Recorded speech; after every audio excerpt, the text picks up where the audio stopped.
Depan belakang saya dengar, saya yang pernah menangis. Kenapa? Bukan soal uang, soal harga. Saat dia mendapatkan uang untuk pekerjaan yang saya arahkan untuk ke satu tempat, itu pekerjaan dia malah pergi ke Singapura. Dia malah hura-hura.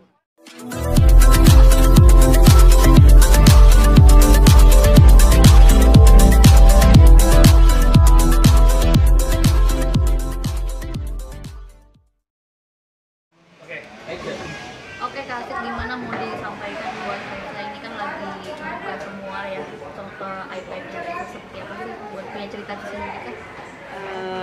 Kalau boleh jujur, sebenarnya saya sedih berada di posisi ini. Kalau boleh jujur juga, sebenarnya saya tidak mau berada di posisi ini. Tapi saya juga harus fair untuk memihak kebenaran. Dan ini tugas saya, karena saya juga ada di zona ini. Jadi saya kaget Kiki Kanu suka ngetek postingan dia yang berkaitan dengan Reza, dan kita DM-an, dia selalu bilang, Mbak juga saksi ya, Mbak korbannya ya, Mbak juga pernah menangis-nangis ya, iya Ki, gitu kan.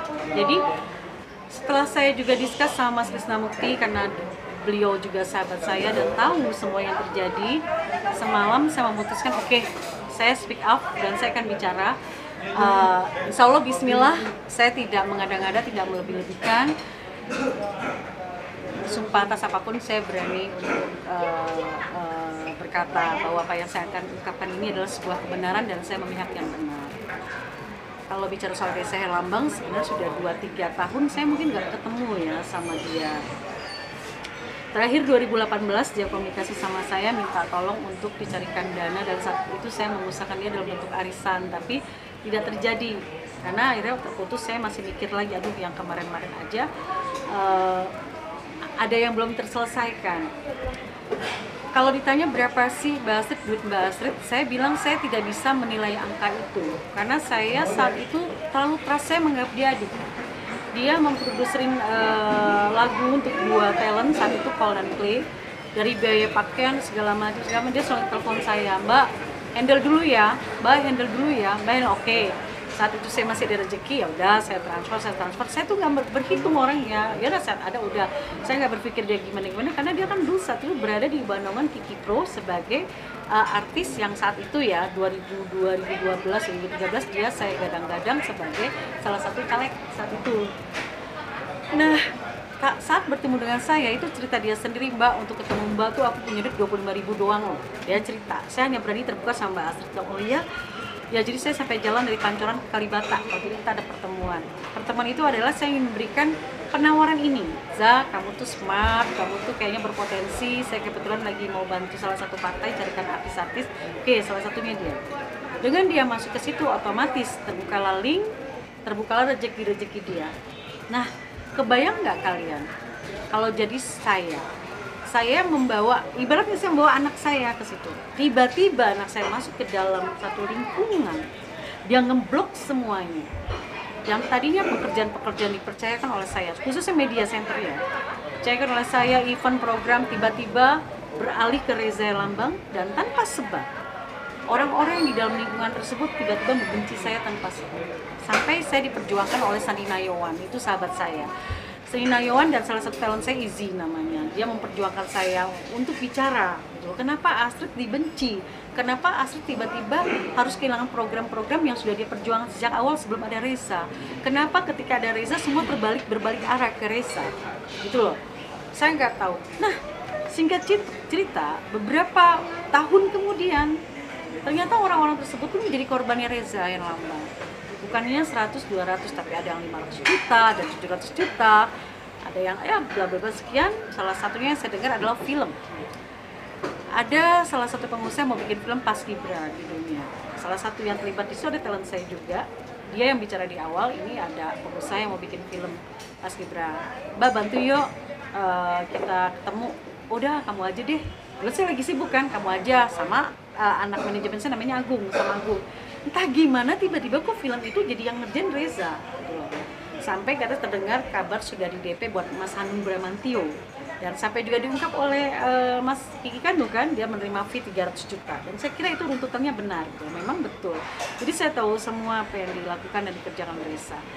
Mungkin kalau soal itu saya sebenarnya nggak mau terlalu harus bicara banyak. Yang saya sedihkan adalah saya bukan bicara uangnya ya, uang bisa dicari, ya uang bisa dicari. Kalau kita dikhianat, tidak ada kebahagiaan yang terlahir dari sebuah pengkhianatan, saya percaya itu. Jadi saya, ya udahlah, saya bahas santai, uang nggak harus kita kejar. Jadi lebih baik ya udah, saya yakin suatu saat akan terbuka bener.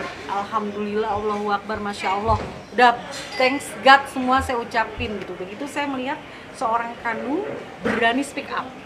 Wah, di sana saya udah dengar dia beberapa orang, di sini udah dengar berapa, kanan kiri atas bawah semua depan belakang saya dengar.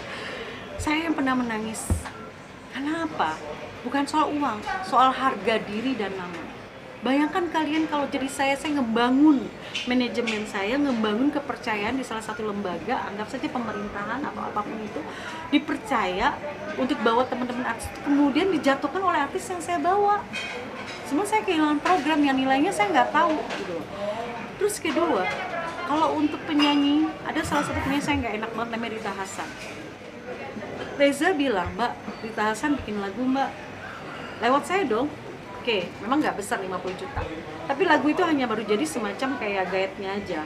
Di vokal juga belum, mastering apalagi nggak sama sekali. Padahal perjanjiannya ada sampai ke klip.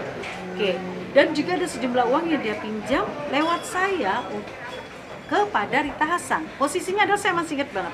Ini dikasih, ini di salah satu dapil dia di Cianjur Selatan. Ini di kasir. Ini Reza Herlambang beli sesuatu 5 juta, dia kurang uang saat itu. Ini Rita Hasan, ini saya. Mbak, ada uang nggak? Karena saya udah ngerasa gue terlalu banyak nih gitu kan. Papa transfer, dia selalu bilang ada uang nggak dong? Aku bilang, tak, lu ada uang nggak? Uang cash, tapi dia butuh cash, ada 5 juta. Udah, Ritanya juga mungkin tahu memang itu buat Reza, orang dikasih depan mukanya dia kok. Tapi Rita Hasan menjaga komitmen attitude, saya yang ngomong, ya kan? Sampailah dia menagih Reza balik, itu kan urusannya Mbak Astrid. Itu yang ketahuan. Belum lagi dia pinjam-pinjam sama teman-teman saya yang lain. Ya bisa saja dia menyebut itu Mbak Astrid. Ya saya nggak tahu, gitu kan. Nah jadinya melihat hal yang sekarang muncul ke permukaan, dari berita media, Reza begitu dikagumi, orang empati, dia struggle banget, seorang yang bisa menutupi kesusahan, kesulitan, anak yang soleh, anak yang baik, berbakti sama orang tua, buat saya nothing. Karena saya tahu saat dia mendapatkan uang untuk pekerjaan yang saya arahkan untuk ke satu tempat, itu pekerjaan, dia malah pergi ke Singapura, dia malah hura-hura. Nangis gak sih? Apa tanggung jawab saya sama orang memberi pekerjaan ini? Terus lagi-lagi dia selalu melakukan hilang kontak. Saya nggak pernah diblok, hilang kontak. Saya yang ngeblok dia, bukan saya diblok, saya ngeblok.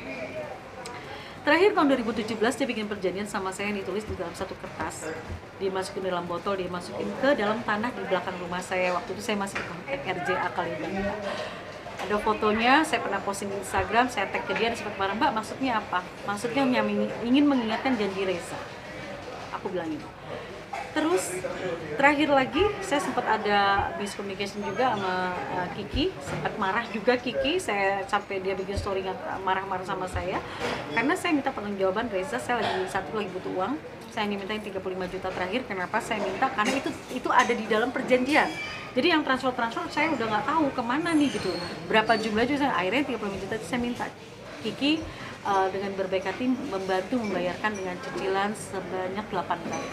Itu ada sebenarnya perjanjian, masih di apart, tadi saya buru-buru kan kerja, jadi saya langsung jadi yang saya harapkan sekarang ini, saya pengen semua melihat sesuatu jangan dengan mata gitu, tapi dengan hati. Kenapa? Orang Indonesia ini memang kadang-kadang mudah empati dengan berita-berita tentang orang sulit, saya lihat gitu. Terus kemudian harus bisa bedain dong, sulit beneran apa sulit bohongan, ya kan? Jadi yang sulit itu sebenarnya kita, saya terutama, saya hanya seorang perempuan, saya single parent, saya cari uang kerja siang malam, pagi, dan saya sampai mengorbankan uang kuliah saya, kan? Saya harus berhadapan dengan seorang yang orang nggak percaya kalau saya bicara ini, dan ini bukan sekali dua kali. Kemarin pun kasus saya mungkin Baimong pernah dengarkan, nggak tahu. Saya selalu berada di posisi pasti orang akan dia punya fans gitu loh, dia punya fan. Saya hanya orang belakang layar gitu. orang belakang layar yang bekerja harus menghadapi klien, orang belakang layar harus bikin konsep. Memangnya mudah mengkreat artis menjadi seorang politisi? Nggak mudah, nggak sedikit uang yang dikeluarkan. Nggak, bukan saya juga banyak uang, bukan, tapi karena kerja keras saya. Terus kemudian kerja saya ditumbangkan oleh seorang Reza Herlambang. Jadi tiba-tiba orang banyak membenci saya di satu lembaga, di mana lembaga itu dia percayakan sama saya. Salah satunya yaitu saya program media center. Saya masih ingat sekali bagaimana perjuangan Bang Sri Nayawan sampai bilang udah nanti tenang aja. Akhirnya saya udah capek menjelaskan sama orang-orang itu bahwa saya kenapa harus dibenci ya, hanya karena terhasut sama seorang Reza Herlambang. Akhirnya saya capek. Saya ngerasa orang-orang tersebut lebih melihat Reza Herlambang dibanding saya, seorang ibu, seorang pekerja perempuan yang bekerja memang dengan cara